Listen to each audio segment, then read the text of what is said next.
بسم اللہ الرحمن الرحیم۔ دوستو السلام علیکم۔ یوٹیوب چینل دلچسپ ویڈیو میں ایک نئی دلچسپ ویڈیو کے ساتھ حاضر خدمت ہیں۔ گزارش ہے کہ جو ہمارے دوست اس چینل پر نئے ہیں وہ ویڈیو کے نیچے سبسکرائب کے لال بٹن کو پریس کر دیں اور ساتھ ہی ساتھ بیل کے بٹن کو بھی پریس کریں تاکہ آپ کو ہماری نئی آنے والی ویڈیوز کا نوٹیفیکیشن مسلسل ملتا رہے۔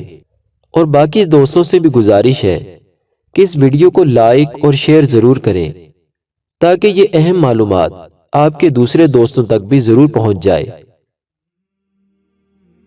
دوستو صحیح مسلم کتاب الذکر و دعا کے اندر یہ روایت نقل ہے کہ حضور صلی اللہ علیہ وآلہ وسلم کا فرمان ہے کہ اللہ تعالیٰ فرماتا ہے، میں اپنے بندے کے گمان کے مطابق معاملہ کرتا ہوں، اور جب وہ مجھے یاد کرتا ہے تو میں اس کے ساتھ ہوتا ہوں، پس اگر وہ مجھے جماعت میں یاد کرے تو میں اس سے بہتر جماعت میں یاد کرتا ہوں، اور اگر وہ مجھے دل میں یاد کرے تو میں اس کو اکیلا یاد کرتا ہوں۔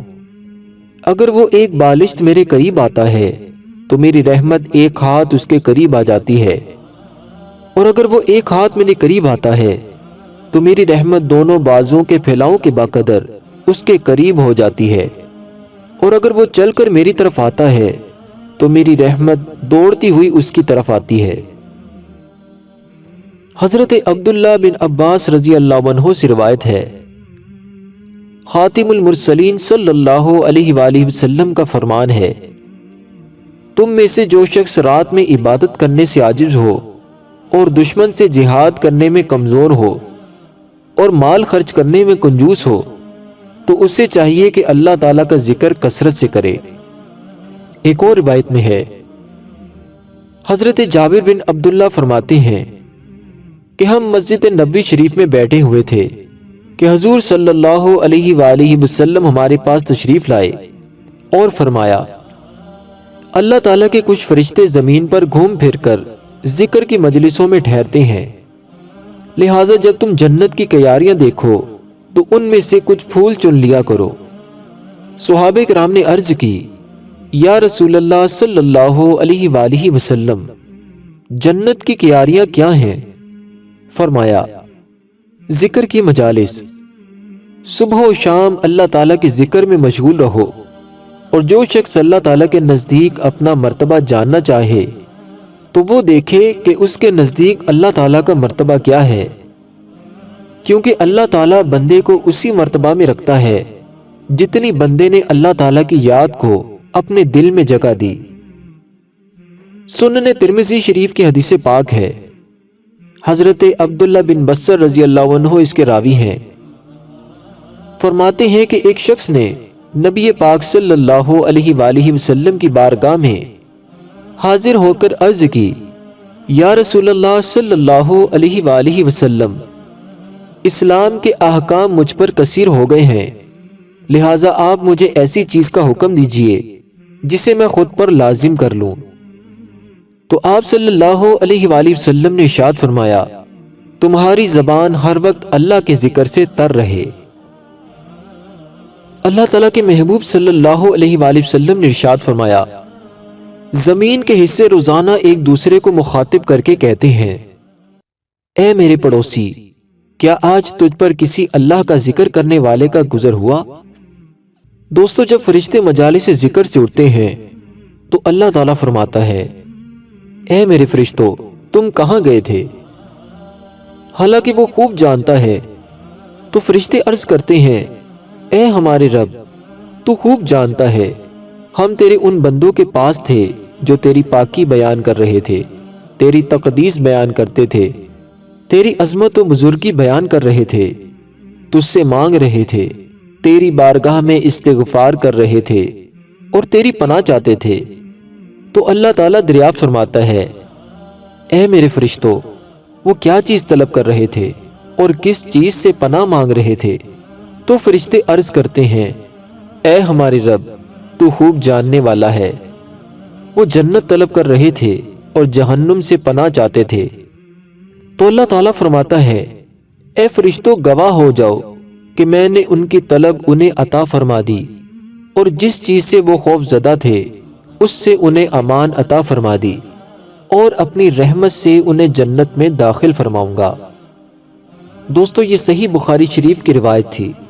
اسی طرح حضور صلی اللہ علیہ وآلہ وسلم کا ایک اور فرمان ہے کہ اللہ تبارک و تعالی فرماتا ہے، اے میرے بندے، تو ایک گھڑی صبح اور ایک گھڑی شام میرا ذکر کر، میں ان دونوں کے درمیان تجھے کفایت کروں گا۔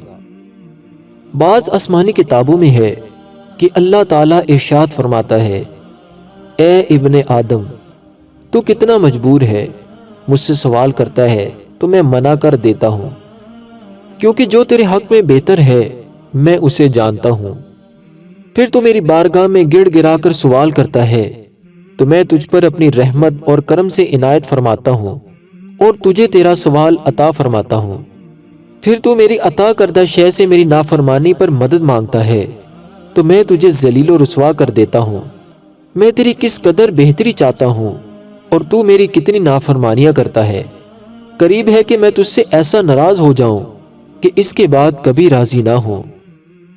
اور بعض آسمانی کتابوں میں یہ بھی ہے کہ اللہ تعالیٰ ارشاد فرماتا ہے، اے میرے بندے، تو کب تک میری نافرمانی کرتا رہے گا، حالانکہ میں نے تجھے اپنا رزق کھلایا اور تجھ پر احسان کیا۔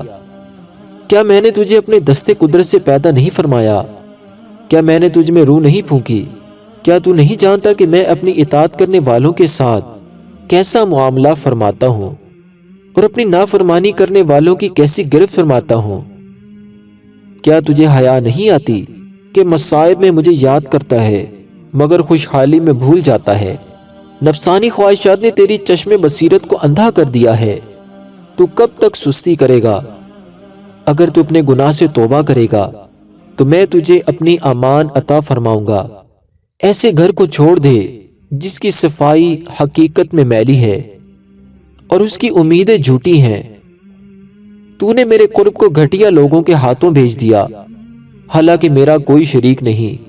تیرے پاس اس وقت کیا جواب ہوگا جب تیرے اعضاء تیرے خلاف گواہی دیں گے، جسے تو سنے گا اور دیکھے گا؟ جیسا کہ اللہ تعالیٰ ارشاد فرماتا ہے، جس دن ہر جان نے جو بھلا کام کیا حاضر پائے گی۔ اے کاش ہمیں جب جب یاد آ جائے، جب جب اپنی مصروفیات سے ٹائم نکلے تو ہماری زبان ذکر اللہ سے تر بتر ہو جائے۔ دوستو حدیث پاک کا مفہوم ہے کہ جو بندہ ایک مرتبہ سورہ اخلاص یعنی قل هو اللہ احد شریف پڑھتا ہے تو اللہ تعالیٰ اسے 10 پارے پڑھنے کا ثواب عطا فرماتا ہے۔ جب بندہ سورہ اخلاص کو 2 مرتبہ پڑھتا ہے تو اللہ تعالیٰ 20 پارے پڑھنے کا ثواب عطا فرماتا ہے۔ جب بندہ 3 مرتبہ سورہ اخلاص پڑھتا ہے تو اللہ تعالیٰ اسے ایک مکمل قرآن پاک پڑھنے کا ثواب عطا فرماتا ہے۔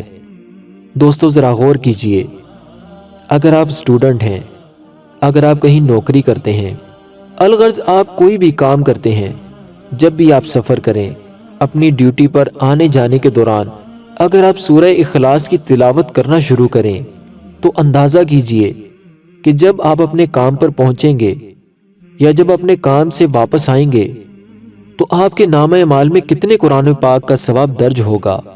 مگر یاد رکھیے، یہ اللہ تعالیٰ کی امت محمدیہ صلی اللہ علیہ وآلہ وسلم پر کرم نوازی ہے کہ 3 مرتبہ سورہ اخلاص پڑھیں تو ایک قرآن پاک پڑھنے کا ثواب عطا کر دیا جاتا ہے۔ دوستو یہ سورہ اخلاص کی فضیلت بیان کی گئی، اور قرآن پاک کو ویسے 30 پارے پڑھنا اس کا اپنا ثواب ہے۔